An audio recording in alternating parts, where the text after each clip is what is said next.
The ship moved slowly through the darkness of space. Commander Kiro stood at the main window of his vessel, watching the blue planet grow larger with each passing hour. He had searched for a world like this for 20 years. Water, oxygen, land. Everything his people needed to build a new colony. "Sir, we are entering scanning range," said the officer behind him. Kiro nodded but did not turn around. He kept his eyes on the planet. It was beautiful in a way that made his heart beat faster. The Velen Empire had sent hundreds of ships to find new worlds, but most came back with nothing. Kiro was different. Kiro was lucky. "Begin full planetary scan," he ordered. "I want to know everything. Population centers, military strength, technology level, everything." The bridge became quiet as the crew worked. Kiro finally turned from the window and walked to his command chair. He sat down and waited. This was the moment that would decide his future. If this world was weak, he would be a hero. If it was strong, he would need to call for backup. Either way, his name would be remembered. Lieutenant Bora walked up to him with a tablet in her hands. She was young, but Kiro kept her close because she noticed things others missed. Her face looked troubled, which was unusual. "Sir, the scan is complete," she said, and Bora hesitated. "The planet is empty, sir." Kiro stared at her. "Empty? What do you mean empty? There are no life signs. No electromagnetic signals, no satellites in orbit, no ships, nothing." She handed him the tablet. "The planet appears to be completely abandoned." Kiro looked at the data. She was right.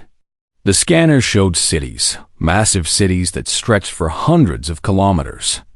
But there was no movement, no heat signatures, no communication signals of any kind. The cities were dark and silent. "That is impossible," Kiro said.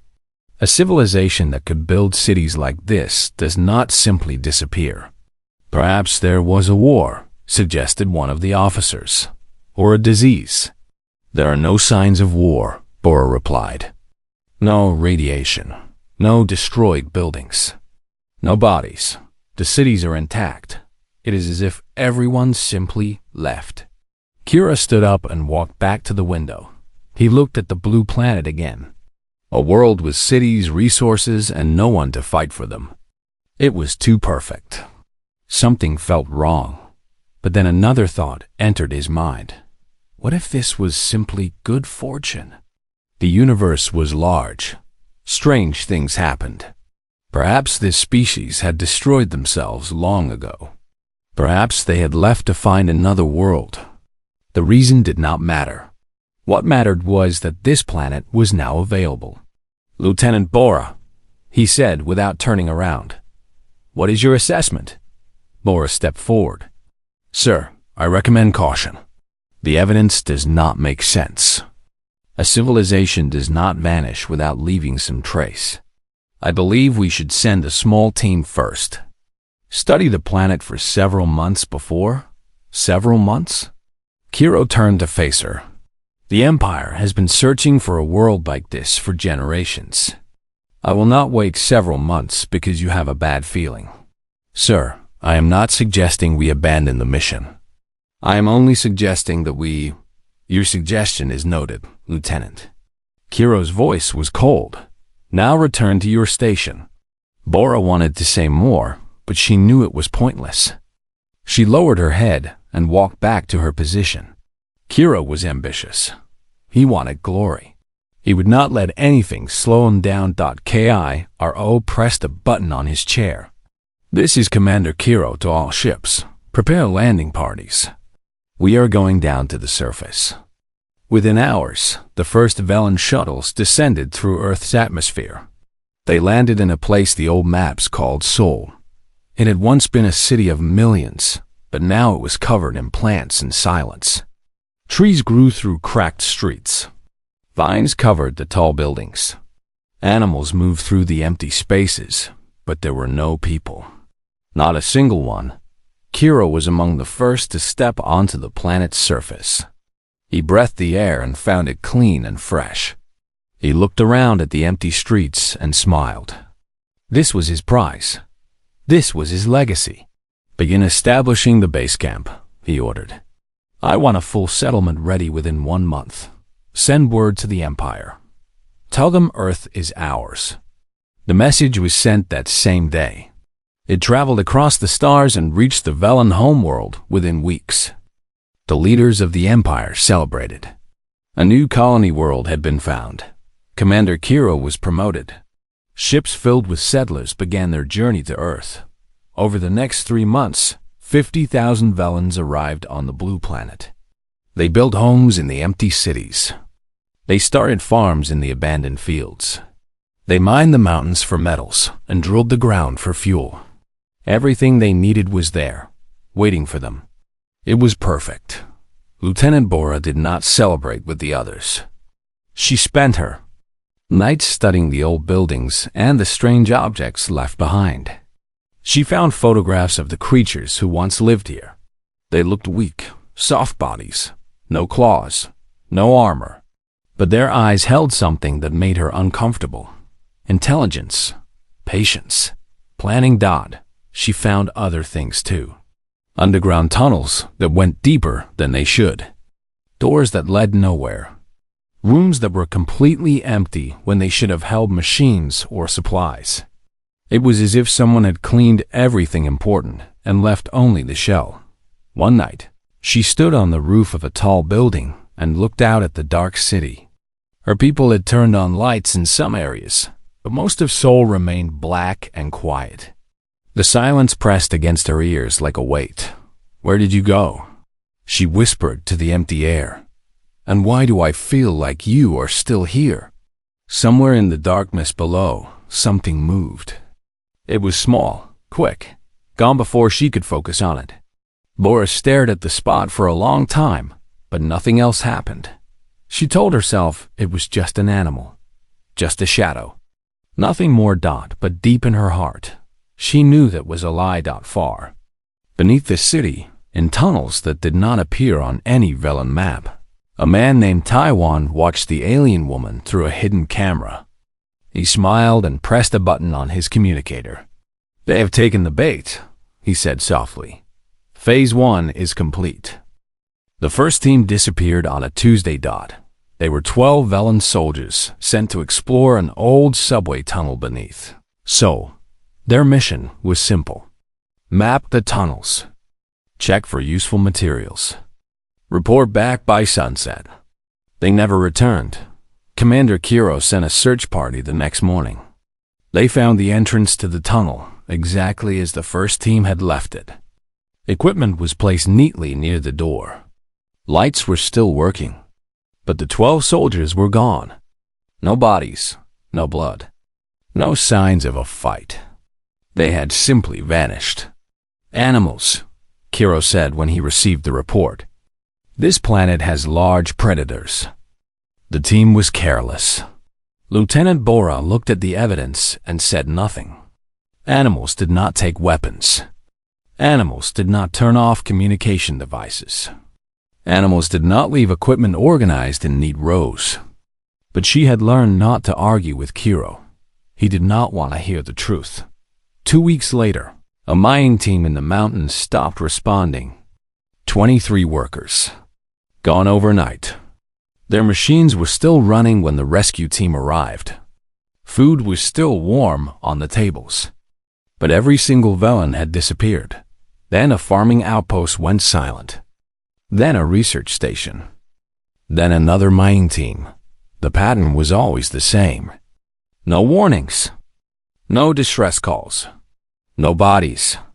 People simply stopped existing. By the end of the 3rd month, 47 Velens had vanished. And no one could explain why. Yuna was a geological surveyor working near the old city center. She was not a soldier, but she had sharp eyes and a careful mind. One evening, while walking back to her quarters, she saw something that made her stop. A shadow moved between 2 buildings. It was tall, thin, fast. It did not move like any animal she had seen on this planet. It moved with purpose, with intelligence. And when it reached the darkness of an alley, it stopped and turned. Yuna felt her blood go cold. She could not see its face, but she knew it was looking at her, watching her, studying her. Then, without a sound, it disappeared into the black. She ran to the command center and demanded to see Lieutenant Bora. When she told her story, Bora listened carefully. She did not laugh. She did not dismiss the report. Instead, she pulled out a tablet and showed Yuna a map. "You are not the first," Bora said quietly. 17 other colonists have reported similar sightings. Shadows that move wrong. Figures that disappear. Sounds in empty buildings. She pointed to the map. And every sighting has been within 1 kilometer of a disappearance. Yuna stared at the map. The red dots showing disappearances formed a pattern. They circled the Velen settlement like a noose slowly tightening. "What is doing this?" Yuna asked. "I do not know," Bora admitted. "But I know it is not animals. And I know it is not accidents. Something is hunting us, Yuna. Something intelligent." Bora took her findings to Commander Kiro that same night. She showed him the map, the patterns, the witness reports. She explained that something was systematically targeting Velen colonists and making them disappear without a trace. Kiro listened with a face made of stone. When Bora finished, he was silent for a long moment. "You are suggesting that this planet is not empty," he finally said. "That something lives here. Something that has avoided all our scans, all our sensors, all our technology." "Yes, sir. And this something is killing our people. Taking them, sir. We have found no bodies." Kiro shook his head slowly. "Lieutenant, do you understand what you are asking me to believe? We have scanned this planet from orbit. We have explored its cities for 3 months. We have found nothing. No life signs. No technology. No civilization. And now you want me to tell the Empire that invisible monsters are eating our colonists?" "Sir, I am only presenting the evidence. The evidence shows that we have careless workers and dangerous wildlife. Nothing more." Kiro stood up from his chair. "I will not destroy my reputation with ghost stories. You are relieved from duty, Lieutenant. Return to your quarters." Bora wanted to scream. She wanted to grab him and force him to see the truth. But she knew it would change nothing. Kiro had already decided what he believed. Evidence would not move him. She left the command center and walked into the night. The streets of Seoul were quiet around her. Lights from the Velen settlement glowed in the distance. But most of the city remained dark, empty, waiting dot or perhaps not so empty after all. That night, while Kiro slept in his comfortable quarters, a mining outpost 200 kilometers away went dark. It was the largest facility on the planet. 200 workers, 50 guards, heavy weapons, strong walls. It should have been impossible to attack. The rescue team arrived at dawn. They found the gates open, the lights still burning, the equipment still running, and every single Velen gone. 250 people had vanished without firing a single shot. But this time, there was something new. On the wall of the main building, someone had written 4 words in perfect Velen script. The letters were large enough to see from 100 meters away. They were written in black paint that dripped like blood. "You were not invited." The rescue team sent images back to Commander Kiro. He stared at the message for a long time. His hands were shaking. His face had lost its color. For the first time since arriving on Earth, he felt something he had not felt in years. Fear far beneath the surface. In a command center that no Velen scanner could detect, a woman named Nari watched the aliens discover the message. She turned to the man beside her. "They are scared now," she said. Colonel Hana nodded slowly. Her eyes were cold and patient. Good. Fear makes them careless. And careless enemies make mistakes. She looked at the screens, showing every Velen settlement on the planet. 50,000 aliens walking on her world, breathing her air, taking her resources. Continue the operation, she ordered. But slowly. Let them wonder. Let them doubt. Let them turn on each other. A small smile crossed her face. The trap is not ready yet. But soon. She turned and walked deeper into the bunker, where 8 billion humans waited in silence for the signal that would change everything. 70 years before the Velens arrived, humanity made a discovery that changed everything. Director Minho was a young scientist then, working in a radio telescope facility in the mountains. His job was to listen to the stars, to search for signals from other worlds. For decades, humanity had wondered if they were alone in the universe.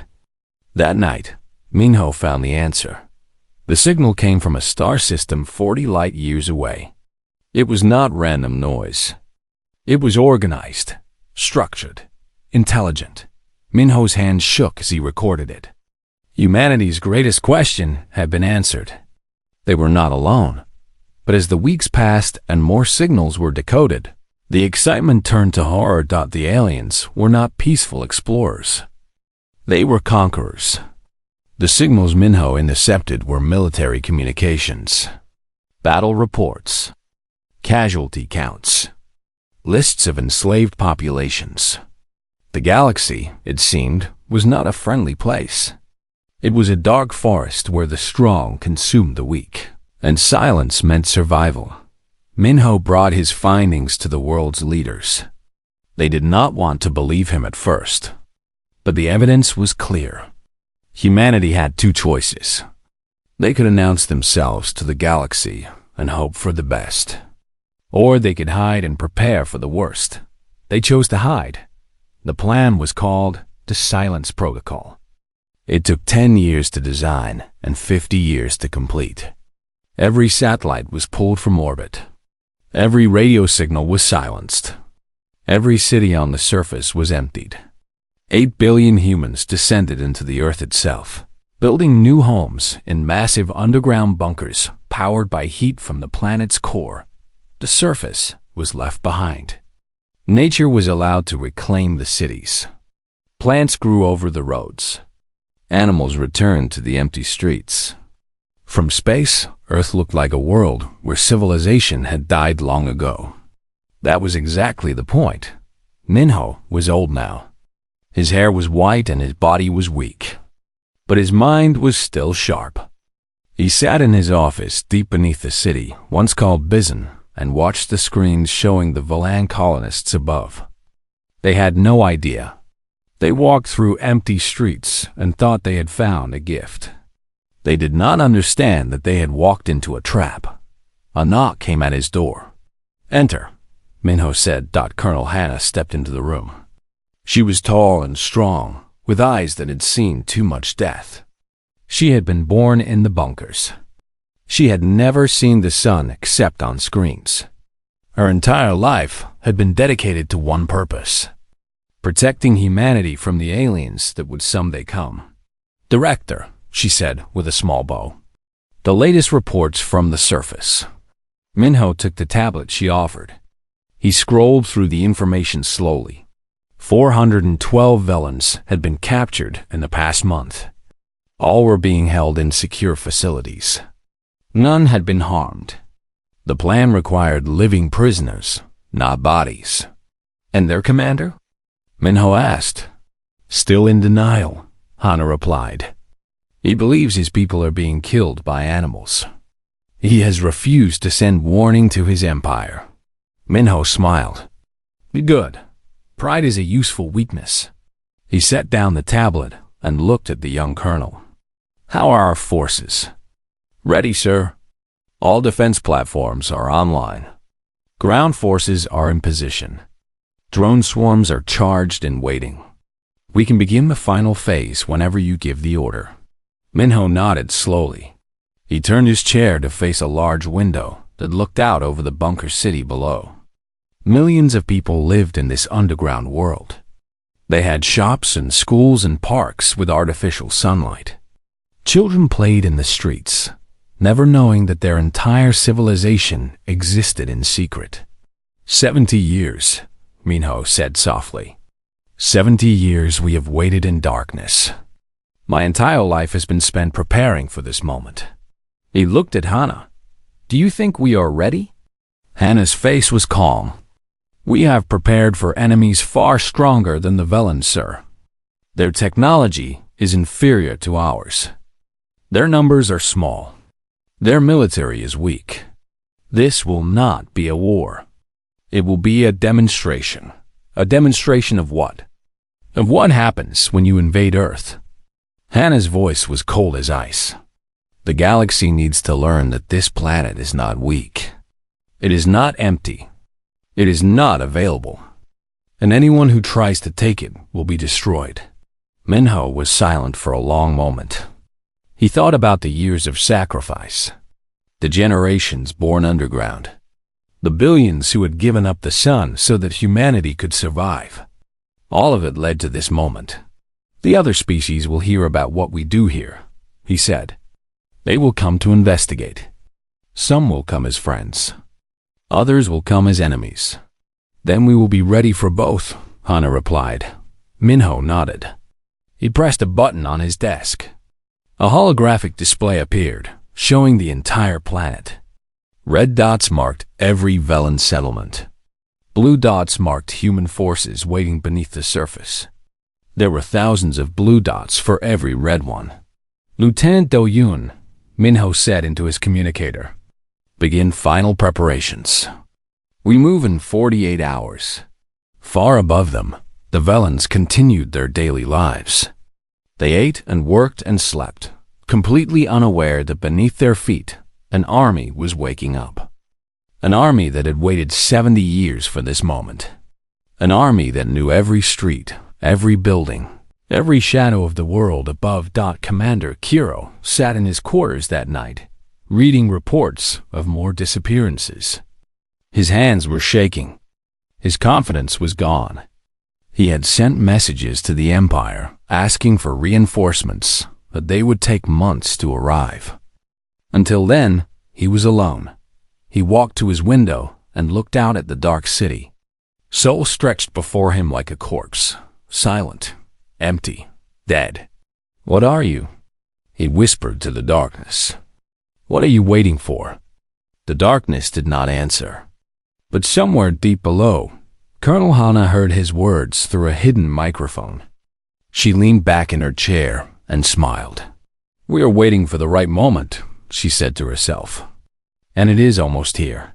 She looked at the countdown clock on her wall. 47 hours remained. 47 hours until humanity would reveal itself to the galaxy. 47 hours until the silence ended and the storm began. Hannah closed her eyes and let herself imagine the sunrise. A real sunrise. Warm light on her face. Open sky above her head. After 70 years, her people would finally return to the surface. And nothing in the galaxy would stop them. The attack began at 3 in the morning, when the darkness was deepest and the Velan colonists were sleeping. Commander Kiro was the first to know something was wrong. He woke to the sound of alarms screaming through his ship. Red lights flashed everywhere. Officers ran through the corridors shouting orders that no one could hear over the noise. He reached the command bridge in less than a minute. Lieutenant Bora was already there, her face pale as she stared at the screens. Report, Kiro demanded.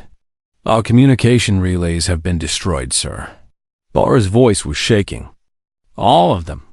We cannot contact the Empire. We cannot contact anyone. How? We have ships in orbit. We have defenses.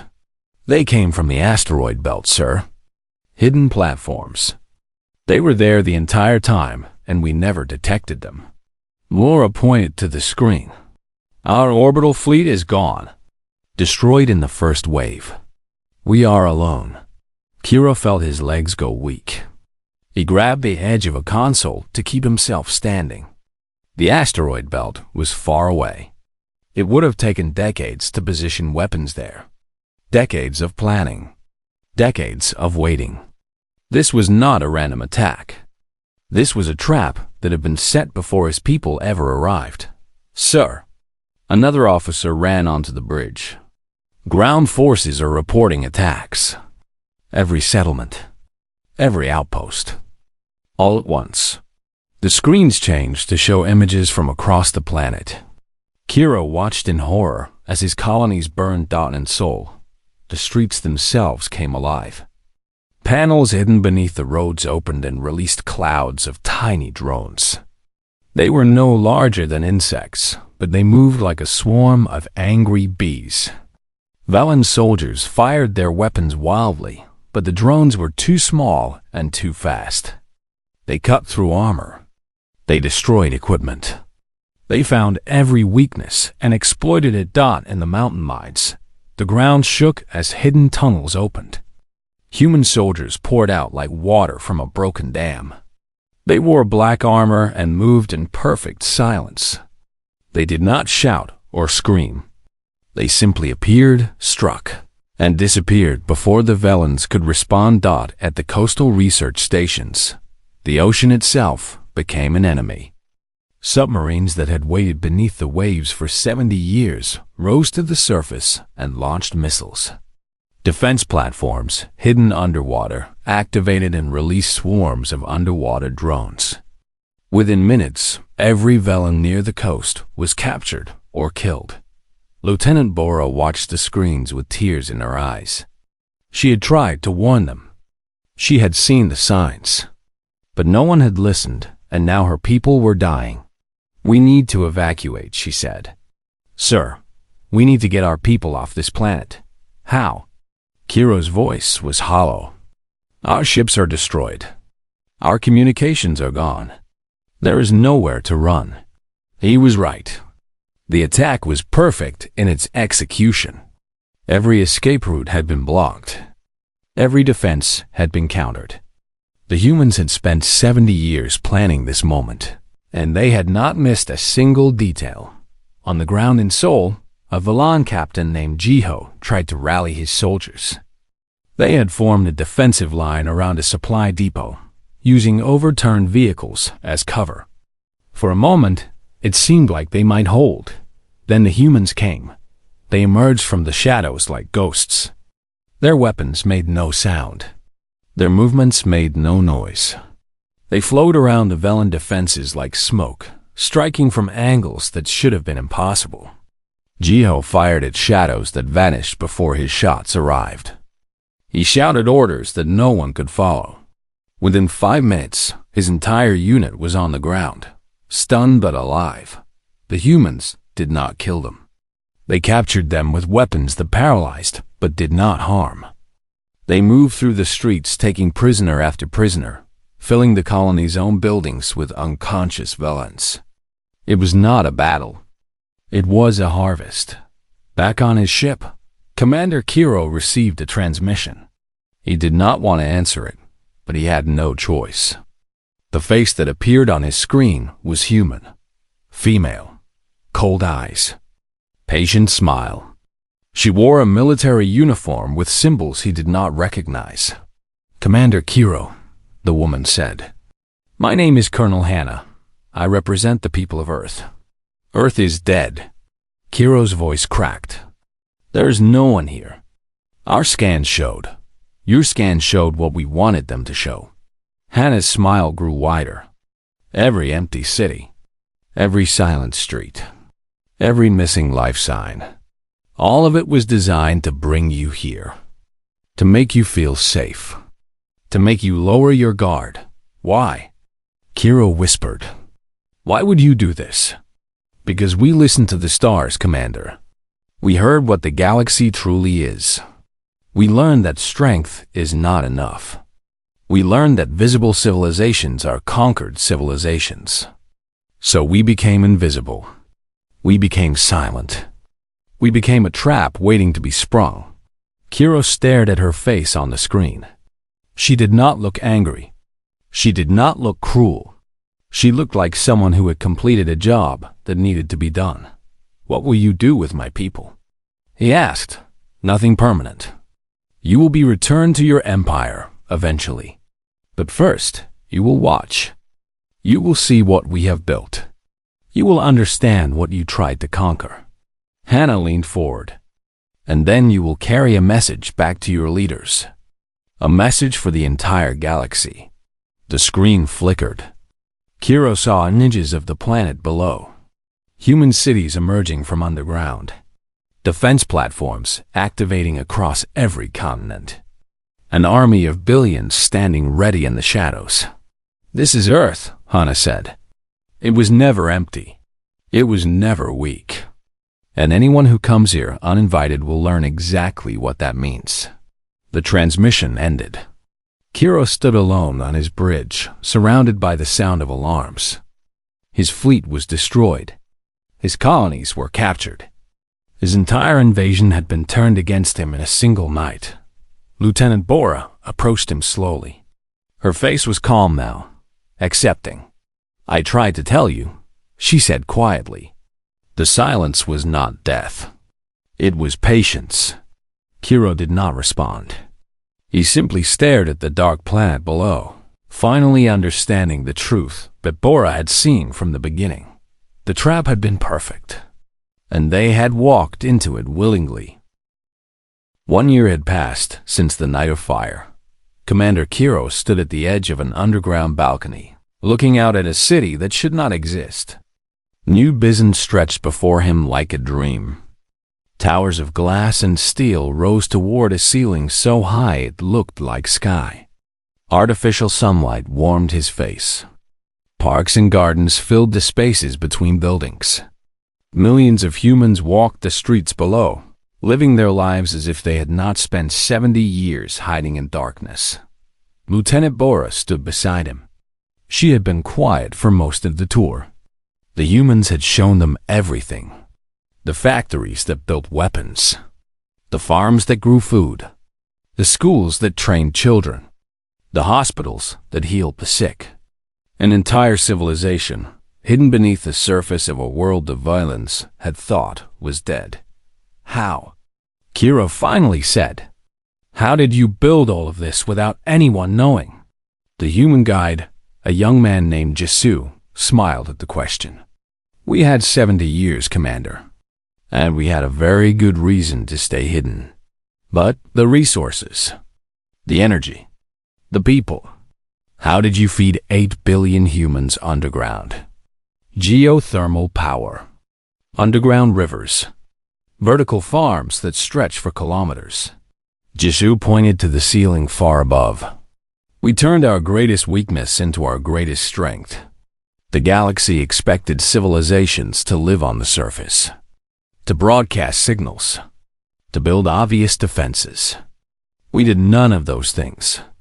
We became invisible." Bora shook her head slowly. "We never had a chance, did we?" "No," Jisu admitted. "But you were not supposed to have a chance. You were supposed to be a message. A message to whom? Everyone." Director Minho arrived later that day. He was old now, older than any Velen Kiro had ever met. His body was carried in a floating chair, but his eyes were still sharp. He looked at the captured commanders with something that might have been sympathy. "Sit down," he said, gesturing to chairs that had been prepared for them. "We have much to discuss." Kiro and Bora sat. The room was simple. A table, some chairs, a window that looked out at the city below. Nothing about it suggested that this was where the fate of civilizations was decided. "I want you to understand something," Minho began. "We do not hate your people. We do not want war with the Velen Empire. Everything that happened to you was not personal. It was necessary." "Necessary?" Kiro's voice was bitter. "You destroyed my fleet. You captured my people. You humiliated us. Yes." Minho nodded calmly. "And every one of your people is still alive. Every ship can be rebuilt. Every wound can heal. We did not want to destroy you, Commander. We wanted to demonstrate.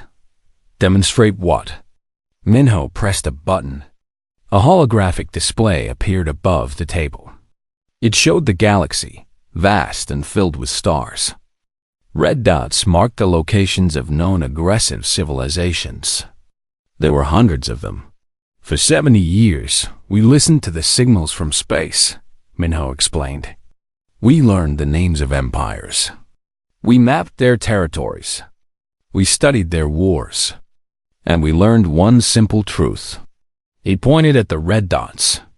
The galaxy is dangerous. The strong conquer the weak. The visible are destroyed by the hidden. Survival requires either overwhelming power or perfect invisibility. So you chose invisibility, Bora said. We chose both. Minho smiled. We hid ourselves so completely that no one knew we existed. And while we hid, we built weapons that could destroy anyone who found us. Your invasion was our first test. I am pleased to say we passed. Kiro stared at the holographic galaxy. So many red dots. So many dangerous civilizations. And somewhere among them, his own empire. What happens now? He asked quietly. Now you go home.